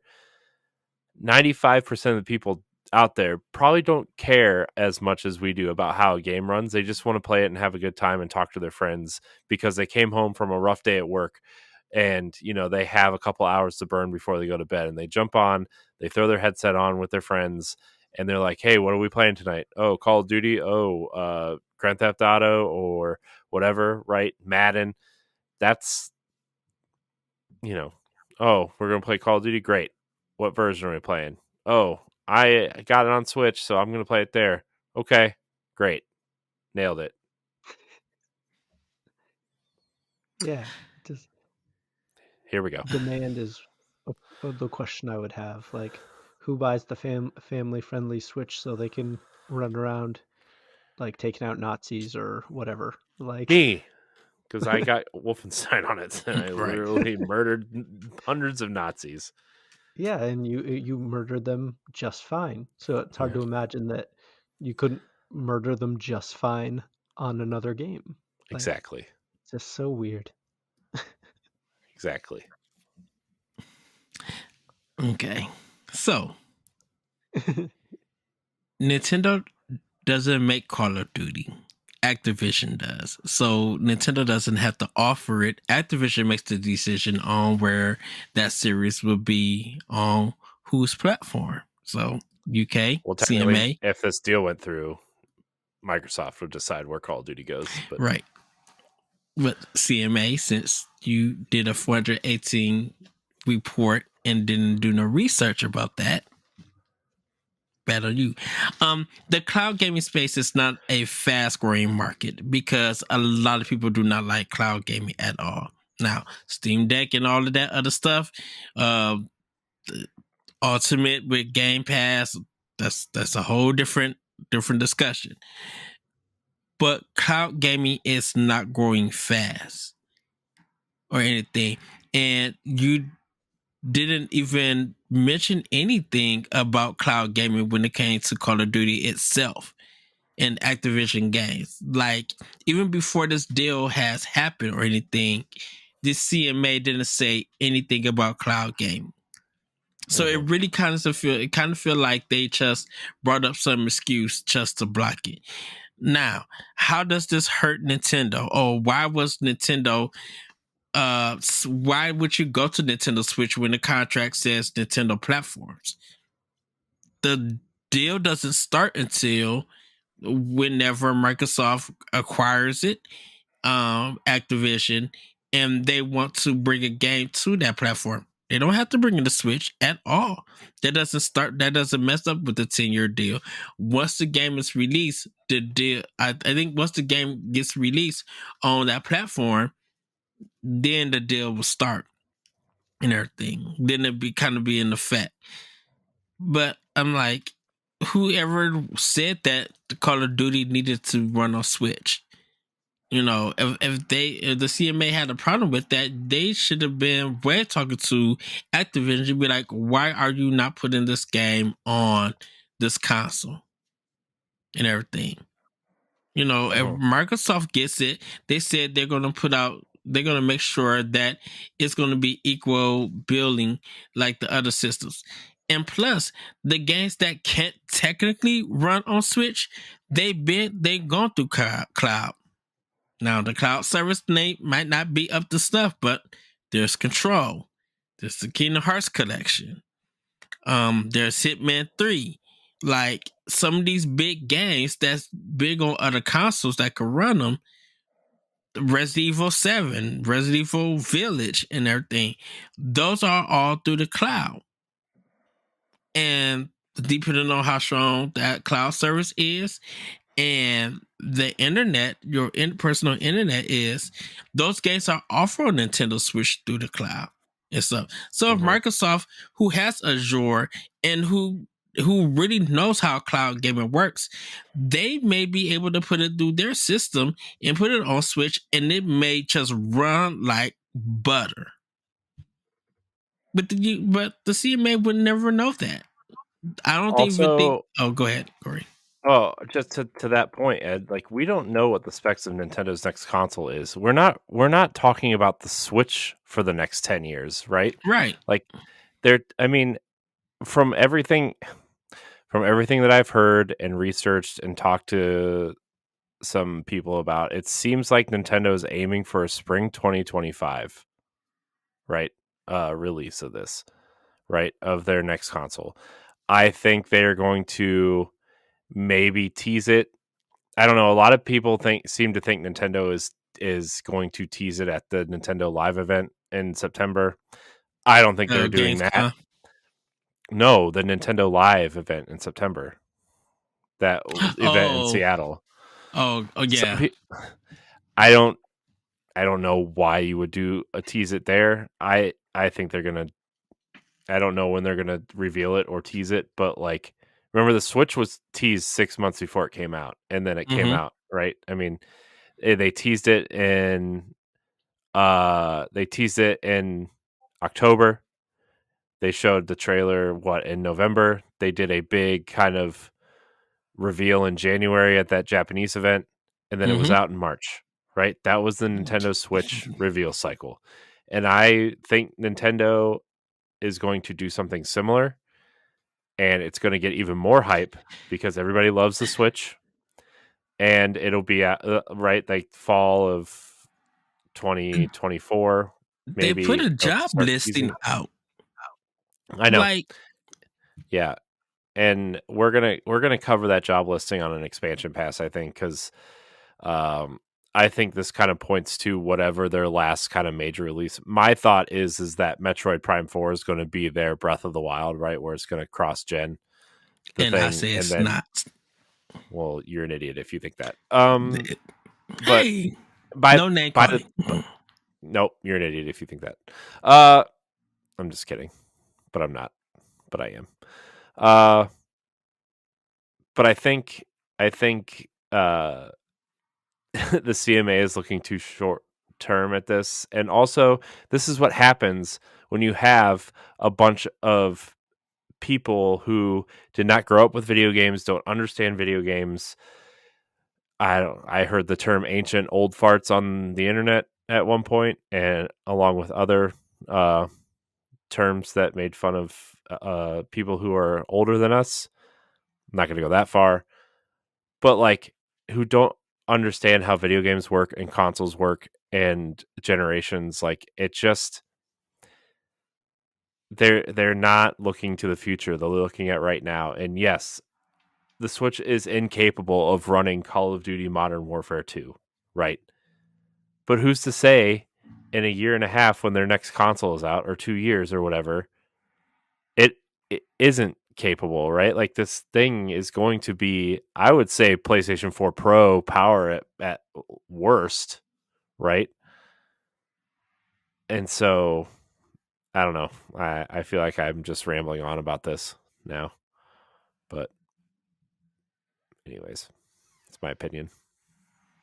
Well, it's in the Call of Duty, if they were going to bring it for Switch, they could always do it in a different style. It doesn't have to be the same. They're not gonna. No, they're not going to make two different games. It's Activision, but I'm just right? saying But I'm just saying they could. That is a option. I'm not saying that they will, but I'm saying that option could happen if they wanted to do it in a different style.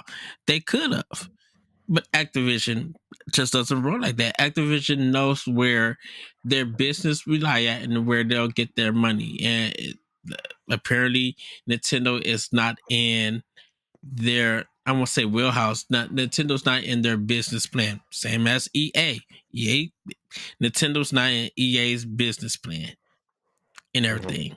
Because, like I said before, if they said that they want to go to where the people have the most consoles, where the more console players and sales are at, that's where they want to go to. Switch has them, so why is EA and Activision not there? We already had that discussion, so it is what it is with that.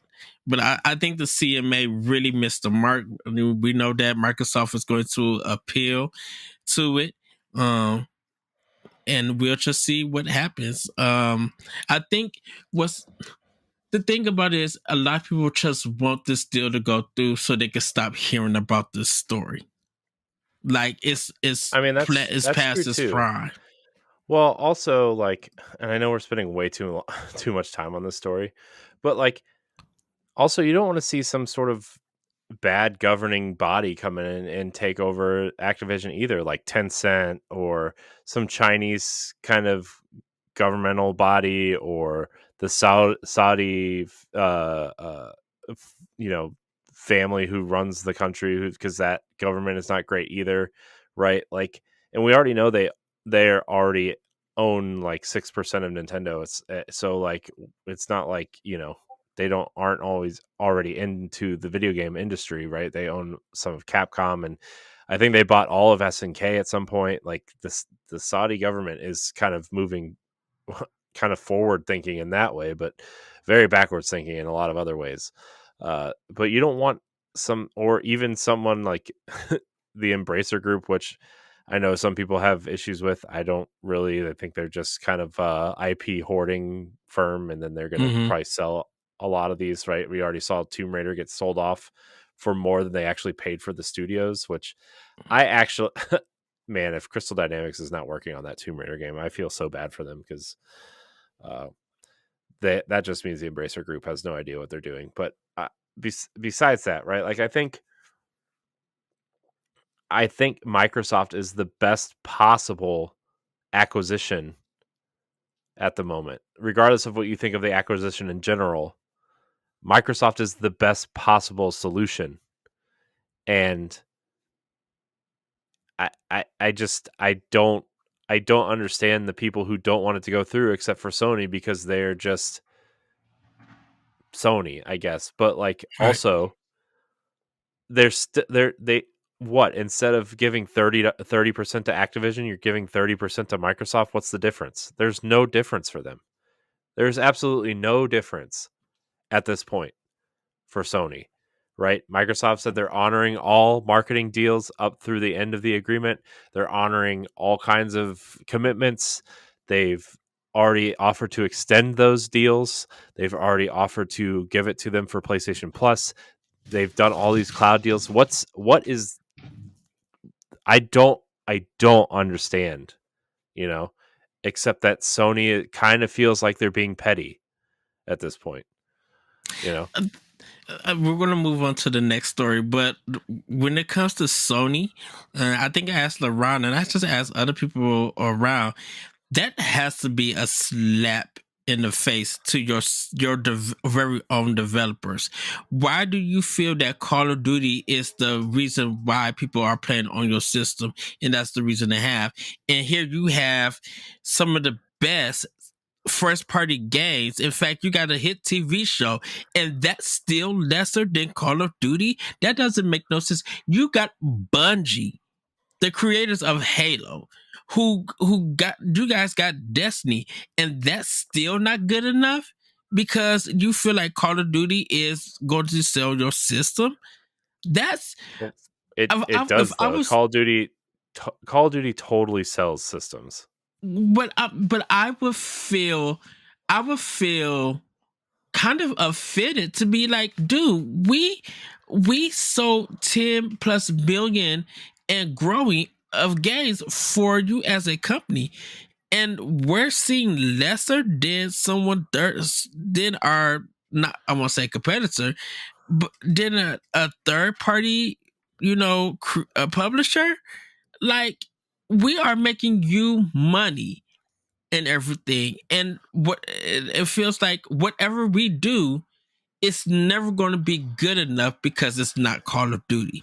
That's a slap to the face. That's offensive as a developer. I would up and pack my bags and be like, you know what? I'm about to go work for Nintendo or Microsoft. I'm about to go work for somewhere that, not say that a company appreciates me, but someone who feels like someone who feels like my work should be appreciated, and than someone else's, in a sense, or what I'm trying to say. And man, we should really move off this topic. But like, yeah. I don't know. I also don't know why they're so focused on Call of Duty, because they also have Diablo 4, which is going to be massive. They have Overwatch 2, which is massive. Blizzard's entire catalog is massive. King's mobile presence is massive. Activision has all these other franchises that they have, right? Like Crash and Spyro are two that like would make Xbox's kid appeal, like appeal to young kids way more attractive, right? And then you can get Toys for Bob to do another Banjo or Conquer or something that they already own too. Like there's so many opportunities and so many things that they could do. Microsoft with these IP that would be friendly for everyone. I don't get it. I don't know. I'm playing Microsoft fanboy now, and I'm not trying to be. I really prefer the Xbox platform over the PlayStation in a lot of different ways. But I think what Microsoft is doing to preserve franchises, or at least try to, with their backwards compatibility and their remastered stuff, and just the way they're kind of their mission and their message, I think is good for all gamers. And right now, Microsoft is is the company that should least be doing that. It should probably be Nintendo and Sony taking those steps, and they aren't. But that's the last thing I'm going to say on that. We're gonna move on, unless Daniel, you have any final thoughts on this. Nope. I think you guys did pretty good. Sorry, I'm just ranting at this point. Our next story: Donkey Kong is getting Lego-fied. Lego and Nintendo have officially announced that Donkey Kong will have a Lego series coming out on August 1st. The 4 sets they are planning for release are DK's Treehouse expansion set, Diddy Kong's Minecart Ride, that would be cool, Dixie's Jungle Jam, and Rambi the Rhino expansion. Daniel, you're a big Lego guy. You excited? Yeah, sure. So the sets look way better than the Mario ones, I thought. The Mario ones almost don't even look like Legos. They look like a Fisher-Price toy set kind of thing. Like the Duplo sets. Yeah, exactly. So these looked more Lego-y, which is always nice to see. The biggest question I guess I have about this is Donkey Kong in the hierarchy of Nintendo things that could be turned into Lego? Is he considered royalty? Did like the character just work so well in the movie that they're fast tracking Donkey Kong stuff? Is that the idea? I think it's because this is a part of this. They claim it as part of the Super Mario universe. So, yeah, I also know that Nintendo kind of holds Donkey Kong at pretty high standards in terms of like, not necessarily let's pump out a game every 3 years, because obviously we haven't gotten a real Donkey Kong game since the Wii U, right? But like, I think in terms of the company's history and their history with video games specifically, like Donkey Kong is pretty important to Nintendo's history. So, Yeah, I was just curious because like that's not a character I'm super into. So when they announced that like the next thing they wanted to go for was that, I was kind of surprised because it seems like you could make some really cool Metroid sets or Legend of Zelda. Like it seems like there'd be things I personally would be far more interested in, but I'm also not the market, so yeah. I wonder if the Mario movie has anything to do with it, Daniel, to what you said earlier. Yeah. Like Donkey Kong in that movie being kind of more relevant than he has been in a while. Probably a good time to put this out. Yeah, because has there been like a major Donkey Kong title other than fill-ins recently? Tropical Freeze was the last one, right? So, and that was what, 2014 on the Wii U, I want to say 13, 14. Yeah. Somewhere in there. And I mean, they re-released it on the Switch obviously, but like, I don't know. I think they also re-released the first Returns game on the 3DS at some point in there. But so yeah, I think because of the set, I think we're getting a new Donkey Kong game soon. I know that's what I'm thinking too. I mean, that they've been talking about the Odyssey team working on a Donkey Kong game for so long. I wonder if that's close to being ready, and they're kind of releasing these Lego sets to get people excited for Donkey Kong And then when that game hits, everybody will be like, "Oh, Donkey Kong." So sounds about right. mm-hmm. Yeah. Marketing, guys. Marketing. Yep, that's what I figured. So, all right. Our last story here: Mega Man Battle Network Legacy Collection sales have passed 1 million units. Mega Man Battle Network Legacy Collection released this month, and it seems to be a major success for Capcom. With Volume 1 and Volume 2 selling as a bundle or separately, all versions have combined to sell over 1 million copies. Mega Man Battle Network Legacy Collection is available on Switch, PS4, and PC. No Xbox version. Sorry, just angry. It's fine. Not that I would buy that on Xbox, but who picked up the Mega Man Legacy Collection? I did not either. I know people are excited for it though. So. I know a lot of people were showing the Switch version, like physical copies, and that was all. Yeah, I don't know. It looks cool. Like it totally looks like something I would have liked on the GBA, but yeah, right. yeah. But like I said, on the GBA, there's too many current games that I'm like, I want to play that. Good on Capcom though. Capcom, man, can't miss right now. They are in a long stretch of just can't misses. You know, their history is so weird, and I know we're gonna get into Pack Watch, but you got to think that they became well known back in the 80s and had a hit ride on the 90s with the Super Nintendo and arcades and stuff. And then when it got to the PlayStation 1 games with Resident Evil stuff, you kind of started seeing a transition with them.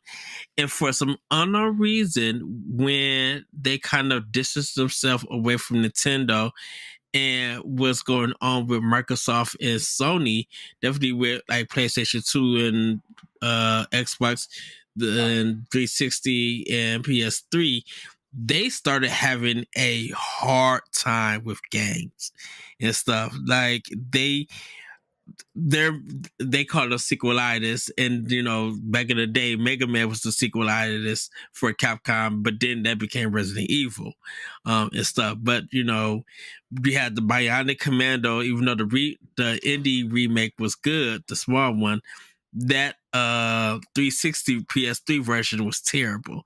You had Dark Void, which was kind of like terrible. Like they were like hitting highs and lows and stuff, to the point there was a rumor that they was gonna sell to Microsoft, I think, or Nintendo. Like someone was there was a question, should somebody buy Capcom and stuff. But then for some unknown reason, once, and this maybe just be me, I think once Monster Hunter 4 dropped on 3DS, that company started making money and started looking really good. Because like I said, nobody really was into Monster Hunter. But shoot, Fire Emblem Awakening and Monster Hunter 4 was the hit games for 3DS at that point in time. And then they just started getting really big. Monster Hunter got popular. Resident Evil 7 changed things up, and they just started having a good outlook. And now look at them; they're kind of like back on the top of things, in not only just Japan but just worldwide. I gotta say, while we're on the Capcom train, Street Fighter 6 looks awesome. Street Fighter 6 looks amazing. I had to play it on PS4. I had to try this demo out. I just, dude, that game looks so cool. I mean, the open world stuff seems kind of weird, but like the actual like game I've been watching some people play it. Man, it looks so cool. And it's like, it's one of those games that I'm like, I know I will never, if I got it, I would never play past like the first week of it coming out, or like, you know, people coming over and be like, hey, not that I have a lot of people coming over, because I don't, but like, hey, let's play some Street Fighter. Okay, let's boot it up. And I was like, no, it looks cool though. I gotta give it to Capcom, man. especially after the fiasco with 5, seemingly. Like, yeah. I mean, Tekken 8 is just destroying my anticipation for Street Fighter 6. I mean, I'm that's sorry. fair. That game, Bandai Namco just made that game look. It's making that game look amazing. Definitely with Unreal Engine 5. I'm like, this looks sick. Yeah. So shout out to Capcom. Yes, shout out to Capcom. Shout out to Capcom indeed. And shout out to the Resident Evil engine because, like, that's running on everything and it looks good. I don't know about the dinosaur game. Yeah. All right. That's it for news. We're going to run through this Pack Watch and Game Fact Advance real quick here to end the show. We don't have any questions. We kind of moved the recording, so we didn't really get to ask for questions. So that was my fault. So sorry, everybody. Questions next week. Throw them in there before Breath of the Wild comes out. Yes. Terraflame. Terraflame is a horizontal shoot 'em up inspired by the 90s. In this game, you'll be able to switch between 3 weapons in real time, play in arcade mode or caravan mode, reach for a high score to have the best online ranking. And then on 5.3, we have Super Dungeon Maker. Super Dungeon Maker is a creative pixel art dungeon editor inspired by the best 2D adventure games. Choose however many levels, enemies, secret rooms, traps, and items you want. Challenge your friends in the community to master your dungeon or play the countless dungeons of the community. Who's picking up one of these? Not I, says I. I was mildly interested in Super Dungeon Maker until I realized that the only character currently that you play as is a baby chick with like a mohawk, a balloon mohawk. Mm-hmm. And that just seemed very, very odd to me. Seems like the best. It looks like there's some their Kickstarter produced enough results that there's going to be another character eventually added. So yeah, I'm skipping both games this week. It's because of Redfall on the 2nd. Like, no disrespect to the other 2, and the Redfall is just gonna take up my time and stuff. And plus, I just bought a lot of great games on Switch, and so I need to start playing and beating those. So I'm skipping these this week. If they get on a good discount, like a good sale, I'll probably pick it up. Yeah, that's fair. I'm not picking anything up. Sorry, guys. Let's see. Game Fact Advance, everybody. As we get closer to the release of The Legend of Zelda Tears of the Kingdom, it's good to look back on some of the history from the series. Many of us in the United States have known the first game to be called The Legend of Zelda, but did you know the original name in Japan was known as the Hyrule Fantasy Zelda no Densetsu? Yes. Not only did the game originate on the Famicom and release in February of 1986, but it didn't have the save battery like the home console ports in the US and Europe. In fact, Japan didn't get the US port till 1994, and it was titled The Hyrule Fantasy Zelda no Densetsu 1.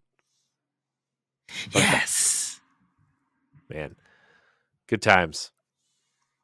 Japan also did get the that weird satellite version of Link to the Past, though, where they gave them like extra missions. Like you actually like linked your Super Famicom up to like the internet or whatever, or the satellite, and it's almost like remember Sega TV? It was almost like that. Yes.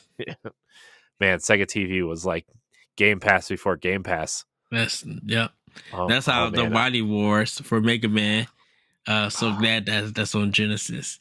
Okay. Oh my gosh, I begged and begged my parents for Sega TV, and they said no because it was like $30 or $40 a month, and like as a child you don't understand how money works, but as an adult I totally understand why my parents did not want to pay for Sega TV. Yes. And it's funny that you mentioned that, Corey, because of the satellite for Super Nintendo, because like they had the 64DD in Japan that released, and in order for you to get the extra levels like in Zelda with it, you had to go to 7-Eleven for it. To download it and stuff. So weird, man.